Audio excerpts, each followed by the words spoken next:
O segundo governador-geral do Brasil foi Duarte da Costa, nomeado por Dom João III para ser o novo governador-geral do Brasil. Ele veio para cá e tomou posse em 1553, para dar continuidade ao projeto iniciado pelo Tomé de Souza, nosso primeiro governador-geral. Uma das missões do Duarte da Costa era incentivar os casamentos cristãos no Brasil. Por isso, na comitiva de Duarte da Costa, vieram para cá muitas mulheres órfãs de Portugal, que vieram para cá para se casarem com colonos portugueses estabelecidos aqui no Brasil. A gestão do Duarte da Costa foi muito impopular no Brasil colonial, porque ele utilizou-se de vários métodos impopulares por parte dos colonos para coletar impostos deles e levar para Portugal. Galera, a sonegação de imposto era uma regra no Brasil colonial. E isso se intensificou ainda mais no século XVIII com a descoberta de ouro em Minas Gerais. Os colonos não queriam pagar todos os impostos que os reis exigiam porque consideravam isso um abuso. Outra coisa que o tornou impopular foi abandonar o hábito do antigo governador-geral de patrocinar expedições guarda-costas pelo litoral brasileiro que preveniam invasões estrangeiras. Isso vai levar, por exemplo, galera, a uma invasão dos franceses no Rio de Janeiro, que inauguraram uma região de dominação francesa que entrou para a história como a França Antártica. Galera, em 1560, o terceiro governador do Brasil, nomeado pelo Dom João III, Mendes Sá, iniciou uma série de expedições militares portuguesas com o objetivo de expulsar os franceses do Rio de Janeiro, mais especificamente da região da Baía do Guanabara. Apesar disso, galera, ele só conseguiu expulsar os franceses militarmente a partir de 1567, quando tropas portuguesas lideradas por Mendes Sá se juntaram à tribo indígena dos Temiminós, lideradas por Araribóia, e conseguiram expulsar os franceses do Rio de Janeiro. Mendes Sá foi mais popular do que Duarte da Costa porque ele iniciou uma série de negociações com os fazendeiros para fazer valer as determinações do rei de Portugal. Mas se por um lado a coisa parecia estar se ajeitando, galera, uma crise política vai abalar o reino de Portugal no finalzinho do século XVI, início do século XVII, vai levar a uma transformação completa na história do Brasil. A partir do século XVII, galera, os colonos portugueses vão aumentar a ocupação do território brasileiro, principalmente, galera, a partir de São Paulo, onde os bandeirantes, que eram grupos de colonos instalados em São Paulo, vão iniciar uma série de expedições pelo interior do território brasileiro, e os contornos do Brasil que nós conhecemos hoje, galera, vão começar a se desenhar, quando esses colonos vão chegar a Goiás, Minas Gerais, Mato Grosso, Tocantins. Mas qual conjuntura histórica vai levar ao aprofundamento da colonização? Tudo vai começar, galera, com uma crise de sucessão ao trono português. Quem havia substituído em Portugal o rei Dom João III, galera, era o chamado rei Dom Sebastião. O Dom Sebastião, conhecido em Portugal como o rei desejado. Dom Sebastião havia ocupado o trono muito novinho ainda. Ele havia ocupado o trono de Portugal com apenas 14 anos de idade. E ele havia recebido uma educação católica desde a sua infância por conta dos seus professores que eram jesuítas. Profundamente católico, Dom Sebastião iniciou uma guerra contra os muçulmanos na região do Marrocos, que estava no norte da África. E querendo reviver a prática das cruzadas, que haviam sido encerradas na época da Idade Média, Dom Sebastião liderou uma expedição militar contra o Marrocos no norte da África. E Dom Sebastião vai desaparecer na Batalha de Alcácer Quibir. Dom Sebastião morreu jovem, com 24 anos de idade, sem ter deixado descendentes para ocuparem o trono. Vai iniciar uma série de disputas em Portugal e na Espanha para ver quem ocuparia o trono. O rei da Espanha, Filipe II, vai exigir a posse do trono de português, alegando que ele era neto de um antigo rei de Portugal, que era o Dom Manuel, galera. Na Europa, galera, do final da Idade Média e início da Idade Moderna, existia muito parentesco entre os europeus, entre os reis e príncipes europeus. Tinha, por exemplo, muitos membros da dinastia dos Habsburgo, que era uma dinastia austríaca, por exemplo, já tinham se tornado reis da Espanha, de regiões da Itália, por exemplo. Membros da dinastia francesa dos Bourbon, por exemplo, já haviam sido reis na Espanha. Existia parentesco, por exemplo, das dinastias alemãs com a dinastia dos czares da Rússia. Existiam casamentos entre as famílias, alguns eram primos ou netos de outros. Então, às vezes, galera, um rei de um país requeria ou então exigia direito sobre a coroa de outro país. Como Filipe tornou-se o rei de Portugal e de Espanha em 1580, galera, Portugal e Espanha, dois países da pontinha da Península Ibérica, foram unidas sobre uma única monarquia de Filipe II. Esse momento da história de Portugal, que vai de 1580 até 1640, galera, é chamada de União Ibérica. Por quê, galera? Porque Portugal e Espanha eram dois países que estavam situados geograficamente na Península Ibérica, uma região na pontinha da Europa. Como eram dois países da Península Ibérica, a união entre Portugal e Espanha ficou conhecida como União Ibérica. Nesse momento, galera, Filipe II tornou-se um dos reis mais poderosos da Europa e a Espanha era o maior império que existia naquela época. Sendo, galera, inclusive a marinha espanhola conhecida como a marinha mais invencível da Europa naquele momento. Naquele momento, galera, chega ao fim a dinastia de Avis, que havia dominado Portugal até então, e começa aquele momento o domínio da dinastia filipina. No entanto, muitos setores da nobreza portuguesa ficaram insatisfeitos com o domínio espanhol, de que muitos espanhóis foram colocados nos principais cargos da administração pública em Portugal, substituindo antigos membros da nobreza portuguesa, que vão aos poucos começar a tramar uma restauração, ou seja, uma expulsão dos espanhóis do trono português, para que portugueses voltassem a dominar aquele trono. Por outro lado, galera, os inimigos da Espanha, automaticamente com a União Ibérica, viram também inimigos de Portugal. E a principal inimiga da Espanha naquele momento, galera, era a Holanda. A Holanda, por muitos anos, foi dominada pela Espanha. E ao obter sua independência da Espanha, a Holanda começa uma série de ataques contra a Espanha e que vão, ao mesmo tempo, galera, virar também ataques contra Portugal com o objetivo de atingir a Espanha. A Holanda tinha uma configuração política muito diferente das outras regiões da Europa. A Holanda já era um país republicano logo no século XVI, a chamada República Neerlandesa, onde não existia uma monarquia absolutista e existia uma divisão dos poderes em executivo, o legislativo e o judiciário, quase nos moldes que seria a Inglaterra. Alguns anos depois, apoiados pelos ingleses, os holandeses vão começar a investir contra as colônias espanholas e logo em seguida contra as colônias portuguesas na África, na Ásia e que na América. O historiador Robert Allen fala que a Companhia Holandesa das Índias Orientais criou o Império Holandês na Ásia, em prejuízo dos portugueses. Os holandeses tomaram dos portugueses as Molucas em 1605, a Malaca em 1641, o Ceilão em 1658, Cochin em 1662. Em 1619 estabeleceram Jacarta como a capital de suas possessões indonésias. Os holandeses também tomaram o Brasil nos anos 1630 e 1640.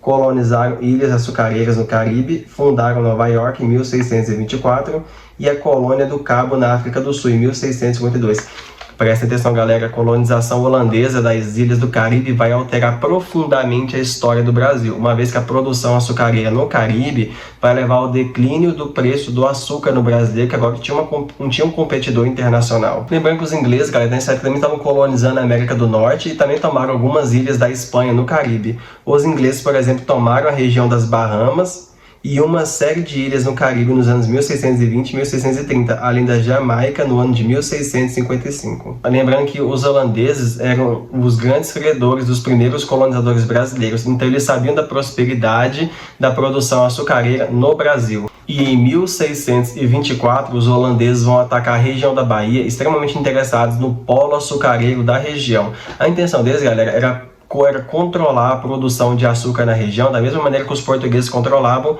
e enriquecer com esse controle. Só que pouco tempo depois, em 1622, eles foram expulsos da Bahia. Depois de algum tempo, galera, melhor aparelhados e com planejamento um pouco melhor, os holandeses vão iniciar a invasão do Pernambuco, outro polo açucareiro poderosíssimo do Nordeste. E dessa vez eles vão ter muito sucesso, porque de 1630 a 1657 os holandeses vão dominar a produção açucareira em Pernambuco e os portugueses não vão conseguir fazer nada para impedir isso. O domínio deu tão certo que em 1637 os holandeses mandaram para cá o príncipe Maurício de Nassau com a função de administrar as possessões holandesas em Pernambuco. Era ele que ia organizar a coleta de impostos dos produtores de açúcar da região. Era o Maurício de Nassau que ia organizar, por exemplo, um empréstimo de capital para os produtores modernizarem a produção, expandir a produção, comprarem mais máquinas, comprarem mais escravos. O Maurício de Nassau foi o responsável por uma verdadeira modernização da região de Recife, em Pernambuco. Foi durante a permanência dos holandeses para cá que muitos cientistas e artistas foram enviados para o Brasil. Muitos cientistas nesse momento, galera, estudaram a fauna do Nordeste no Brasil e ajudaram a desenvolver uma maior compreensão sobre como funcionava o Nordeste brasileiro. No entanto, os administradores da Companhia das Índias Orientais não estavam satisfeitos com a demora com que o Maurício de Nassau não estavam satisfeitos com a forma como o Maurício de Nassau demorava para cobrar os impostos dos grandes fazendeiros do Nordeste, e vão enviar uma ordem para que Nassau voltasse para a Holanda. A Holanda, nessa época, galera, é chamada de República dos Países Baixos, e ali também existia a região do que hoje em dia nós chamamos de Bélgica. A Holanda enviou para cá novos administradores que cobraram os empréstimos atrasados dos fazendeiros. Galera, nessa época, muitos grandes fazendeiros de Pernambuco haviam contraído empréstimos com os credores holandeses. E os novos administradores da Companhia das Índias Orientais, a empresa holandesa que controlava essa região, cobraram todos os empréstimos atrasados, o que vai gerar uma reação dos fazendeiros, que também começaram a apoiar a expulsão dos holandeses do Nordeste. A violência dos ataques dos holandeses no Nordeste e os confrontos dos exércitos luso-espanhóis contra os holandeses, ou seja, do exército de soldados portugueses e espanhóis contra os holandeses, vai levar à fuga de muitos escravos das suas fazendas para o interior do Nordeste. Muitos escravos aproveitaram o contexto das invasões holandesas para fugir das suas propriedades para o interior. Nesse momento, galera, vão começar a surgir vários quilombos no interior de Pernambuco, em regiões como Olinda, por exemplo, Recife. Esses quilombos eram grandes ou pequenas comunidades formadas por escravos fugitivos de suas fazendas ou por descendentes desses escravos fugitivos que pipocaram por todo o Brasil. Um dos quilombos mais famosos naquele momento era justamente um quilombo que ficava em Pernambuco, que era o Quilombo dos Palmares, que foi o maior quilombo da América Latina. Outra coisa que vai acontecer, galera, é que os holandeses não vão apenas controlar as possessões portuguesas na Ásia e na América Portuguesa. Os holandeses também muito interessados em controlar, galera, o comércio de escravos que saíam da África para o Brasil e para outras regiões do mundo. Também vão tomar algumas possessões portuguesas em Luanda, Benguela e São Tomé. Portugal também não estava em condições de enviar exércitos para impedir a possessão portuguesa dos principais fornecedores de escravos, porque dentro de Portugal também iniciaram uma série de conflitos entre portugueses e espanhóis para expulsar os espanhóis do trono de Portugal. E os brasileiros ficaram assim, galera, sem acesso aos principais escravos que abasteciam o comércio local. E muitos escravos também estavam fugindo de suas fazendas para morarem nos quilombos e refugiarem-se da violência da escravidão. Galera, são os próprios brasileiros e fazendeiros do Rio de Janeiro que vão juntar recursos e vão financiar uma expedição armada liderada por Salvador Correia de Sá, com destino a Angola, para libertar pelo menos essa região do domínio holandês e conseguir restituir o tráfico de escravos da África para o Brasil, porque era justamente o trabalho escravo que fazia os lucros dos grandes fazendeiros do Rio de Janeiro e do Brasil como um todo. Em 1640, galera, os portugueses haviam finalmente se livrado do domínio espanhol sobre Portugal, e a União Ibérica havia chegado ao fim e Portugal voltou a ser um país independente. Grande parte da marinha portuguesa estava arrasada. Mesmo assim, Portugal continuou enviando tropas para Pernambuco para auxiliar os fazendeiros locais na expulsão dos holandeses da região. Outra coisa, galera, que desagradava os portugueses instalados no Brasil era o fato de que a maioria dos holandeses eram protestantes e alguns deles eram judeus, ou seja, existia uma diferença religiosa e cultural entre os holandeses e os portugueses católicos aqui instaurados. Vamos lembrar que aquela era a Europa da Reforma Protestante. E um dos objetivos da colonização portuguesa no Brasil e da conversão das populações nativas ao catolicismo era justamente o de apoiar a contra-reforma iniciada pela Igreja Católica para deter a expansão do protestantismo na Europa e no mundo. e os portugueses aqui instalados eram profundamente católicos. Galera, a insurreição pernambucana de 1654 foi uma série de conflitos em território pernambucano colocado em marcha por soldados portugueses, por senhores de terra pernambucanos, em aliança com algumas tribos indígenas e com alguns ex-escravos para a expulsão dos holandeses. A partir de 1648, com a Batalha dos Guararapes, os holandeses sofrem uma dura derrota no Nordeste e são definitivamente expulsos da região de Pernambuco. E Portugal, que já havia se livrado do domínio espanhol, retoma o domínio sobre a região de Pernambuco e outras partes do Nordeste que haviam sido dominadas, mas algumas regiões da Ásia estavam totalmente perdidas para os holandeses e algumas regiões do Caribe também. Galera, os holandeses vão iniciar a produção de açúcar na região das Antilhas, no Caribe. A produção açucareira dos holandeses nas Antilhas vai levar no finalzinho do século XVI e início do século XVII a uma crise da produção açucareira. Os preços do açúcar no mercado internacional haviam começado a declinar muito.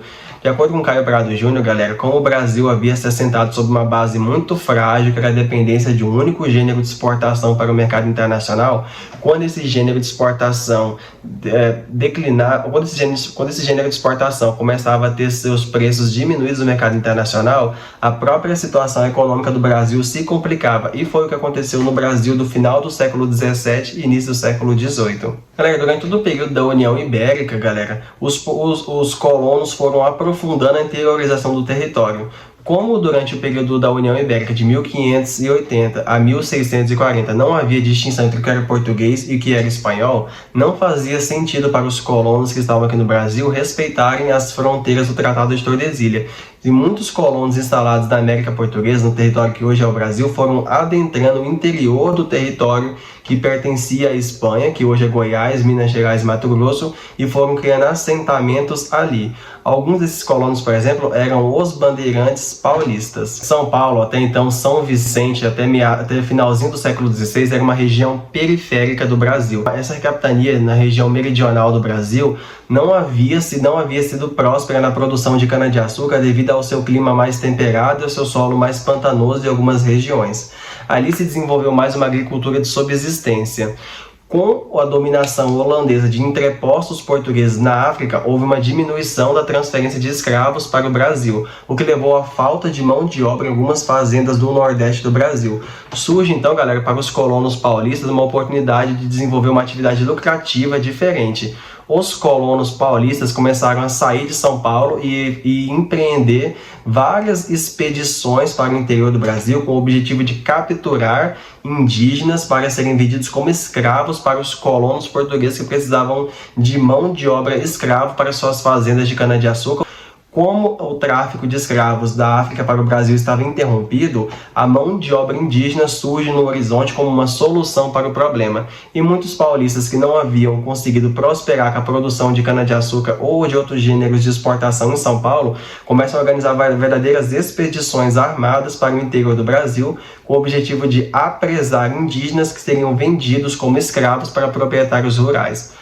Outros colonos paulistas, bandeirantes, não tinham interesse em apresar indígenas para vender como escravos. O seu objetivo era explorar regiões do interior do Brasil, ainda desconhecidas e que até então pertenciam à Espanha, pelo Tratado de Tordesilhas, com o objetivo de encontrar minerais preciosos como ouro, prata, diamante. Desde o começo da colonização, circulava por toda a colônia histórias de que algumas jazidas de ouro haviam sido encontradas por algumas pessoas. E essas histórias, galera, foram suficientes para inspirar o surgimento de algumas comitivas de paulistas, os bandeirantes, que adentraram o interior do Brasil à procura dessas jazidas de ouro. Outra atividade de paulistas que entraram no interior do território, atravessando as fronteiras do Tratado de Tordesilhas, foi a do grupo dos bandeirantes que buscavam as drogas do sertão para poderem vendê-las. Em 1628, formou-se uma gigantesca organização, uma bandeira, comandada por Raposo Tavares, comandada por 69 portugueses paulistas brancos, mais de 900 mestiços que faziam parte do exército e 2.000 indígenas aprisionados que eram comandados por esses portugueses brancos. Essa gigantesca bandeirada, inclusive, atacou missões jesuíticas no sul do Brasil. Calcula-se que a bandeira de Raposo Tavares tem capturado de 40 mil a 600 mil indígenas guaranis da redução jesuítica de Guairá, no estado do Paraná, onde existiam milhares de indígenas distribuídos em mais de 13 povoações diferentes. Para fugir dessa e de outras bandeiradas, os jesuítas organizaram a fuga em massa de vários indígenas para o extremo sul do Brasil, chegando na região do Rio Grande do Sul. Muitos indígenas morreram no caminho ou na perseguição dos bandeirantes. Entre 1632 e 1633, os bandeirantes voltaram-se para os indígenas que estavam nas missões jesuíticas na região de Itatim, no Mato Grosso do Sul, tentando aprisionar os indígenas dessas missões jesuíticas para vendê-los como escravos. Utilizando-se dos rios, principalmente o rio Tietê, os bandeirantes chegaram nas regiões de Mato Grosso, Goiás e Minas Gerais. A bandeira de Raposo Tavares, por exemplo, percorreu mais de 12 mil quilômetros, chegando, por exemplo, na região do Amazonas, em Belém do Pará, por exemplo. Chega na região do Amazonas e em Belém do Pará. Alguns bandeirantes, galera, eram contratados pelas autoridades coloniais ou mesmo por grandes fazendeiros para combater algumas tribos indígenas ou para destruir alguns quilombos que eram vistos como ameaça para alguns fazendeiros. Bandeirantes, por exemplo, eram contratados para destruir organizações e fortificações de negros ou comunidades de negros fugidos das fazendas de escravidão, que eram os quilombos. Em 1694, por exemplo, o bandeirante Domingo Jorge Velho destruiu o quilombo dos Palmares, o maior quilombo da América Latina que estava na região de Pernambuco. Em 1694, o líder do quilombo dos Palmares, Zumbi dos Palmares, foi morto no combate contra as tropas do Domingo Jorge Velho. O Zumbi dos Palmares entrou para a história como um dos grandes símbolos da resistência dos negros contra a escravidão. Houveram várias formas de resistência à escravidão no Brasil colonial, desde fugas em massas, ou seja, abandono das fazendas para os quilombos nos interiores do Brasil, até mesmo a destruição de plantações, o assassinato de senhores de engenho, por exemplo. Muitos negros, às vezes, recorriam ao suicídio, por exemplo, como uma forma de fugir do trabalho escravo. O fato é que a população negra trazida da África para o Brasil nunca foi um objeto, nunca foram personagens passivos que simplesmente foram entregues à escravidão e não resistiram. Houve resistência à escravidão desde o século XVI até o século XIX, quando houve a abolição da escravidão do Brasil em 1888. Em 1671, o bandeirante Fernão Dias foi convidado pelo governador-geral do Brasil para procurar pedras preciosas no interior do Brasil. Ele havia encontrado algumas pedras que ele havia julgado ser esmeraldas, mas não era, e sua expedição não teve muito sucesso. Mas em 1682, Borba Gato, outro bandeirante paulista, encontrou ouro na região do Rio das Velhas, na região do Sabará, em Minas Gerais. Nesse finalzinho de século XVII, galera, vai iniciar o ciclo do ouro no Brasil, vai ganhar mais força durante o século XVIII. E o polo da extração de ouro era a região de Minas Gerais. As bandeiradas deram ao Brasil praticamente o contorno de país que ele tinha hoje. E é durante, galera, o período do ciclo do ouro, que vai ser iniciado graças à descoberta dos bandeirantes nos interiores do Brasil, que ocorrerá o deslocamento político, econômico e administrativo da colônia da região do Nordeste para o Sudeste. Não é à toa que nessa época ocorrerá a transferência da capital do Brasil, que estava na Bahia, para a região do Rio de Janeiro. A descoberta de ouro em Minas Gerais no finalzinho do século XVII, início do século XVIII, vai levar a um verdadeiro deslocamento demográfico de pessoas de todas as regiões da colônia para Minas Gerais. Não só da colônia, muitas pessoas virão de Portugal para procurar ouro em Minas Gerais, o que vai levar, galera, a uma oportunidade, ao desenvolvimento de uma atividade econômica que era a venda de comida, roupas e utensílio para os colonos que estavam em Minas Gerais. Como os mineradores estavam integralmente dedicados à procura de ouro 24 horas por dia, eles não tinham tempo para dedicar-se à produção de comida e de outros bens de subsistência para a vida. Vai desenvolver-se em Minas Gerais, galera, um grande mercado consumidor para a produção de alimentos locais ou então um mercado consumidor para alimentos produzidos em outras regiões do Brasil.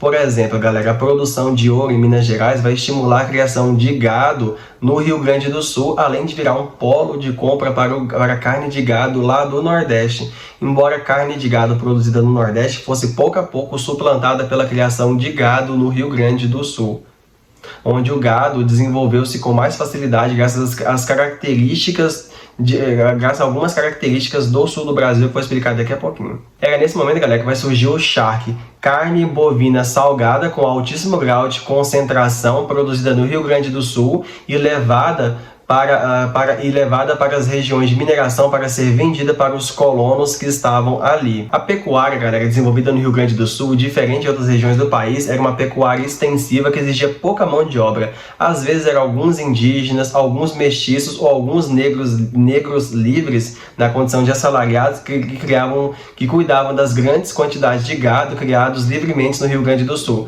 A característica dos pampas na região do Rio Grande do Sul, ou seja, as grandes áreas abertas e planas, que eram vastamente ocupadas por gramas e onde havia um clima mais temperado, foi perfeito para a criação do gado ao ar livre. Além do mais, galera, o vento que vinha do litoral trazia algumas partículas de água salgada que tornavam a grama dos pampas no Rio Grande do Sul uma grama mais salgada e mais salínea, que era ideal para a criação do gado solto, criado em grandes quantidades e com uma carne com um pouco mais de qualidade que o gado criado no Nordeste. Essa carne vai ser vendida não só para os colonos de Minas Gerais, mas também vendida para outras regiões do Brasil.